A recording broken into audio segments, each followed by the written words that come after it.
સ્વાગત છે। વડોદરા શહેરના વોર્ડ નંબર 13ના કાલાઘોડા નજીક વિશ્વામિત્રી બ્રિજની બાજુએ આવેલી પીવાના પાણીની મેન નાલિકામાંથી એટલી હદે પાણીનો વેડફાટ થઈ રહ્યો છે કે જેની કોઈ હદ જ નથી। અહીંના સ્થાનિક કાઉન્સિલરો એટલા લોકસભાની ચૂંટણીના કામે વ્યસ્ત છે કે તેઓને ખબર જ નથી કે આપણી પ્રજા પીવાના પાણી માટે વલખા મારી રહી છે। બીજી તરફ હજારો લીટર પાણીનો વેડફાટ થઈ રહ્યો છે।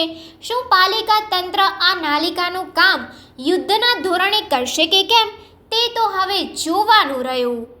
રિપોર્ટર આરિફ સૈયદ સાથે cameraman Ibrahim Taiyariwala, Secular Gujarat News, Vadodara. સમાચારોની અવનવી અપડેટ્સ માટે જોતા રહો સેક્યુલર ગુજરાત ન્યૂઝ।